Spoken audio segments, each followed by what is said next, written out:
All right, how are you guys doing?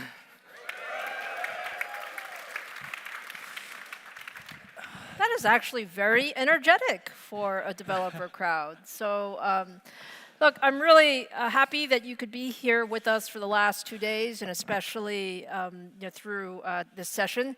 It turns out that this is the last official session of the conference. There's more, networking and other things afterwards. And when we were talking about who should we invite for a fireside chat, I couldn't think of a better person than my friend Clem as CEO of Hugging Face because one of the things, and I'm going to let Clem tell you a little bit about Hugging Face and their journey, but one of the things that we share sort of at the foundation is really the importance of developers and openness. And I can say, Clem, you were here at Advancing AI. We were just talking, I don't know, must have been 3 years ago. Yeah. And there's slightly more people here today. What do you think? Yeah. We started the Hugging Face actually 10 years ago. We weren't even calling it AI at the time. And now, obviously, it's like the hottest topic that everyone is talking about. Yeah. Amazing. Absolutely. So look, Clem and I are just going to have a dialogue, and if there's anything that we don't cover that you'd like us to cover, please raise your hand at some point. So Clem, maybe just to start, again, thank you for being here with us. Thank you for the partnership. We're super excited about what we're doing together, but just tell us a little bit about Hugging Face, what you're seeing, what are the trends that you're seeing amongst developers and AI as you've been watching this journey. Yeah, it's been amazing to see on Hugging Face kind of like the power and the development of open models, open data sets, of collaboration in AI. Historically, we've been seeing a lot of text models, right? Reasoning models. Now we're seeing so much activity in videos, in image, in biology, chemistry, in robotics. It's very exciting. I think it shows that really AI is starting to transform all domains of our worlds, and we're just at the beginning of it. Yeah, and I think we were saying, what is it, 3 million models or more that that we have on Hugging Face? Yeah, it's 3 million public models. It's 1 million public data set on the platform, and almost as many private ones. It's one new repository on Hugging Face every 7 seconds now, so the activity is quite crazy. Just out of curiosity in the room, how many of you are active on Hugging Face? I think you have some fans here in the audience. And we've talked a lot today, Clem, about agentic AI. That's been a lot of the theme for this conference. When you think about sort of agentic AI and how it's going to proceed over the next few years, talk about openness and why is openness important in this world?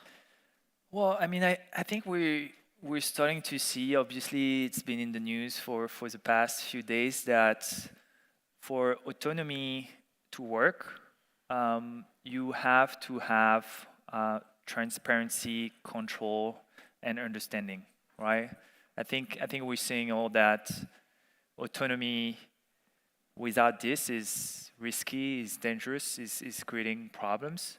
So I think even more than for LLMs and for chatbots, for agents, you need open models. You need ways for companies to own their agents themselves, to understand how they work, how they're performing. You can't really kind of like outsource your agents to a black box. So all of that, I think, shows the importance of openness for agents. And when you think about the progress over agentic AI over the last, I say 6 months, because I think over the last 6 months, there's been just tremendous acceleration. Like, what are the most interesting applications to you?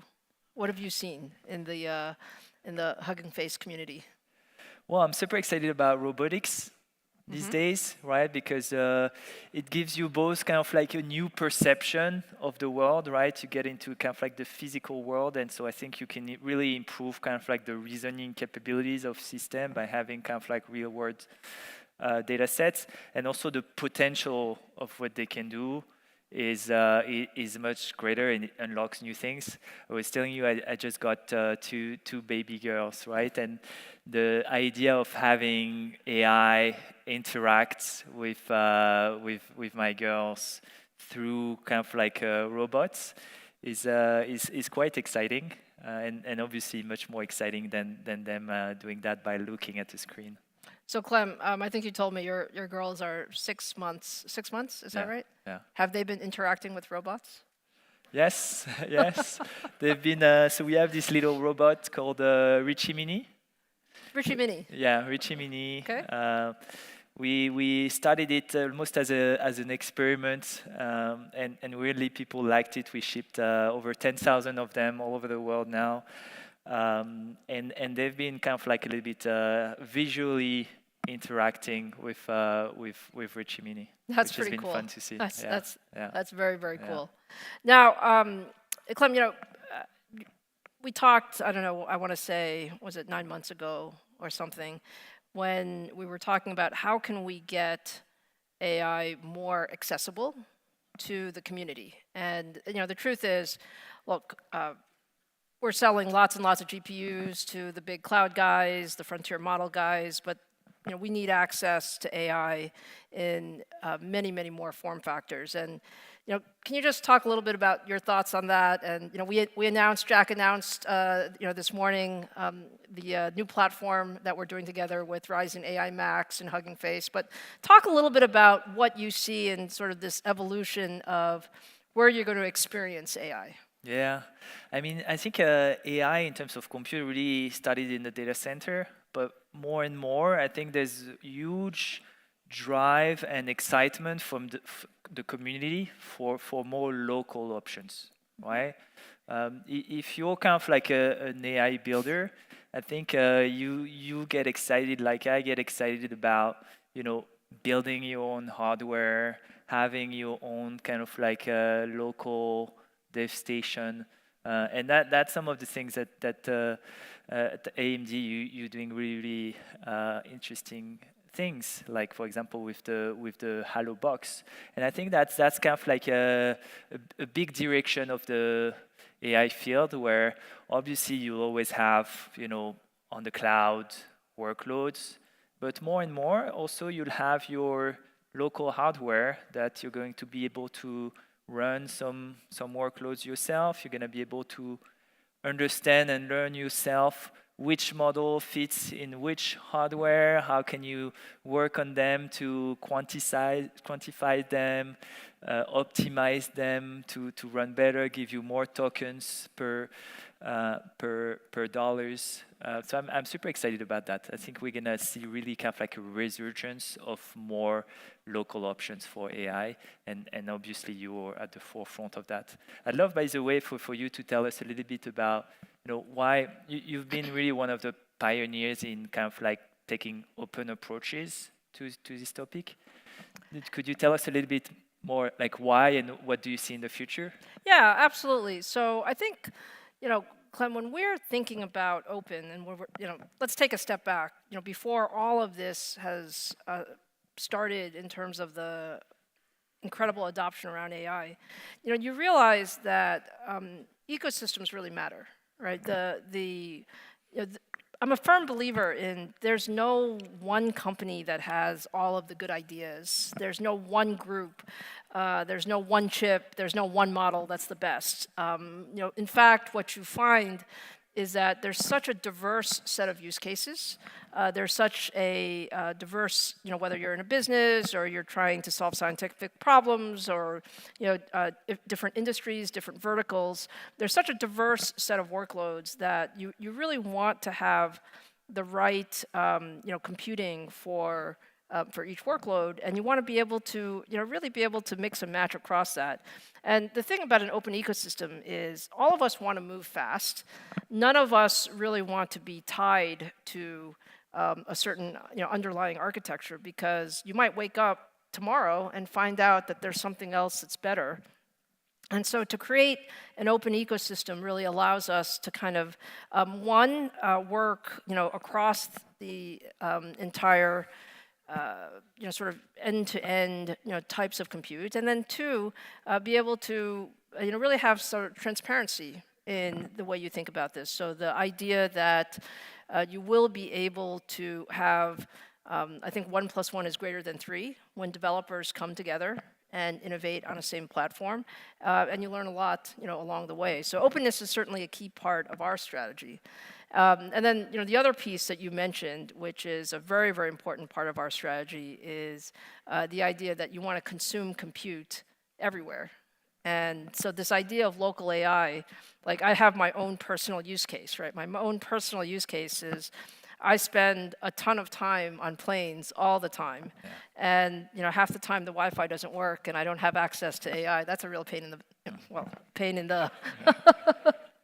And so the fact is, the local AI hardware is getting pretty good. I mean, you can get tremendous acceleration capability on whether it's AI PCs or this Ryzen AI Max box, and then if we can marry it with the Hugging Face platform, I think it is a way to make the sort of the barrier of entry into leading edge AI hardware as easy as can be. So that's kind of really our view. Now, Clem, so let's look at the future. Like, where do you think this ecosystem is headed? Where do you see, okay, now it's 3 million models. Are we going to 10 million? Are we going to, how do you think about, sort of this whole ecosystem developing? I think so. I mean, I think ultimately model weights are almost like code repositories, right? And the same way you have hundreds of millions of code repositories, I think in the next few years we could see hundreds of millions of different models, almost kind of like as many different models as use cases or companies or even people, right? Like if you think of it, customizing, specializing, optimizing your model for your own constraints, for your own use case, for your own specificities will always be more efficient than using a generic model for everything. So I think we're going towards that world. I think also we're seeing an explosion of the numbers of AI builders. I think the barrier to entry to become an AI builder was always pretty high. But now with agents, I think every software engineer is capable of becoming an AI builder themselves, right? Is capable of optimizing their models, running their models, experimenting, training. That is obviously a pretty cool thing. On Hugging Face, we started really to see a huge growth of the volume of agentic usage, meaning AI builders using agents, using Hugging Face. Probably even a bit too much agentic usage, right? To the point that apparently they started hacking us too. But I think that's really very timely. It's very timely. But that's really kind of like the future, enabling any software engineer to become AI builders themselves, not just AI users. For everyone to really build themselves. Yeah, no, that makes a lot of sense. And since we have lots and lots of developers here, again, I hope you guys had a lot of opportunity to learn about AMD, learn about opportunities in the ecosystem and coming together. When you think about, Clem, what we can do to even do more to help developers be more productive, like, give me some advice. What should AMD be doing? How can we do even more to accelerate the developer ecosystem? Well, I think you're already doing a lot and a lot of the right things. I think events like that and communities are very important in AI right now, right? Because that's how information shares, learning shares. That's how we help each other to learn. So I think there's a huge, and that's one of the reasons why you're all here. I think there's a huge appetite and excitement for more community. That is something that we can develop in the next few years, because unfortunately sometimes in AI it's a bit siloed, right? And Yes. it's getting sometimes even more siloed because people think they need to compete with each other and that they need to compete with secrecy, right? And not share with the others what they do. I think we need the exact opposite: more open science, more collaboration, more communities, for everyone to kind of like progress and build together. Yeah, no, I completely agree. I think that's I think the motto is we are better together, and getting the ecosystem to come together and learn from each other. And we're still all very differentiated in what we're trying to get done, but bringing all things together. So I have one last question for you, and this is really maybe a broader one for all of us in this room. We're at a time where I feel very fortunate. I feel very fortunate to be sitting here and working in the most exciting times of technology, being on the cutting edge of AI, working with extraordinarily smart people all the time. But we're also in a place where a lot of people don't understand AI. And there's even some fear of AI out there. Any thoughts of what we can all do as a community? Because everyone sitting here is a believer. We don't have to convince each other. But what can we do as a community to really let the broader world understand how powerful and wonderful this technology is?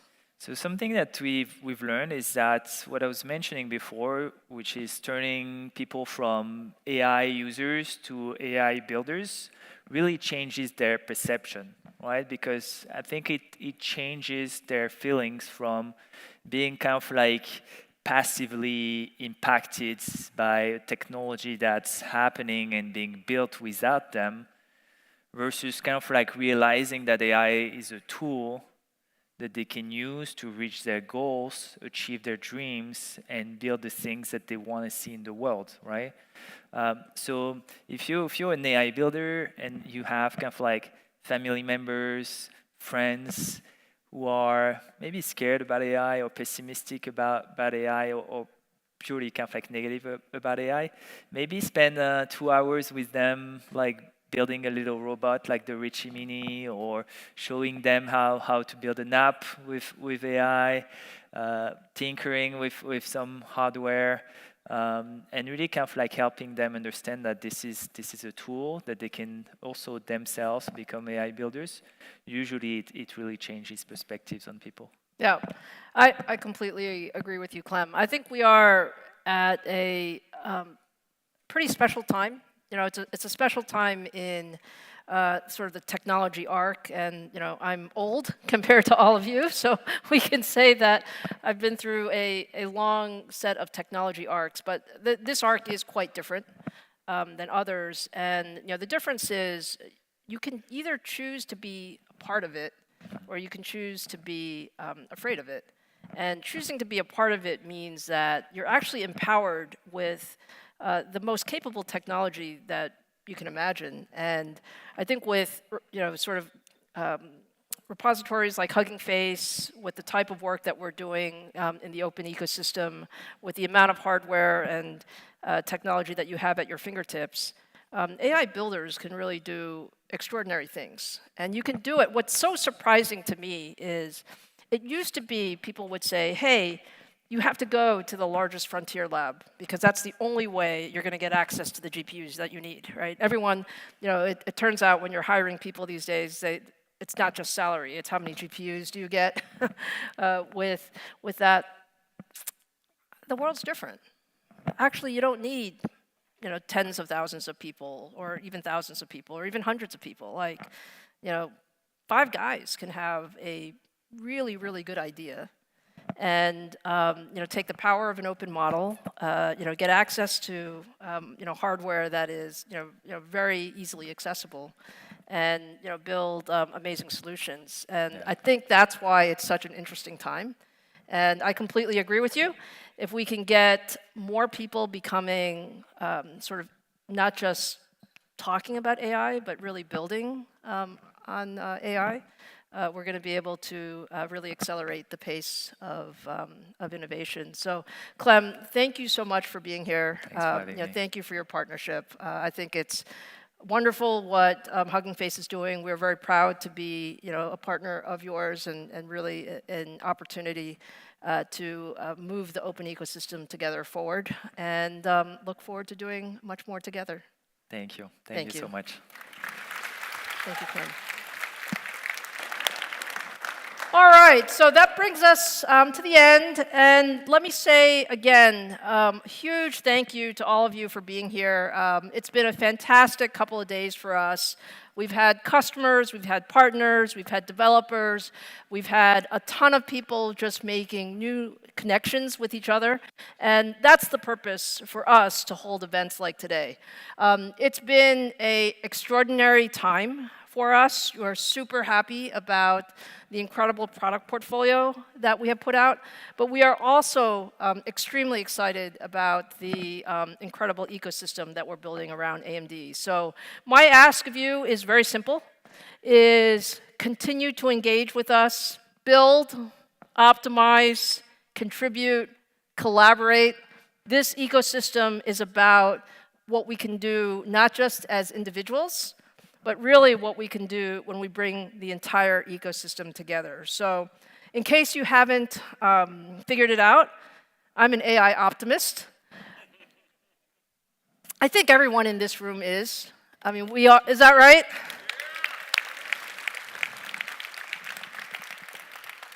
We have a lot to do to show what the real power of the technology is, but the future of AI will really be built by the people in this room. It's what you're able to do with the technology that will unlock the full potential and, in my words, make the world a substantially better place. So thank you again for being here. Thank you for being part of our ecosystem.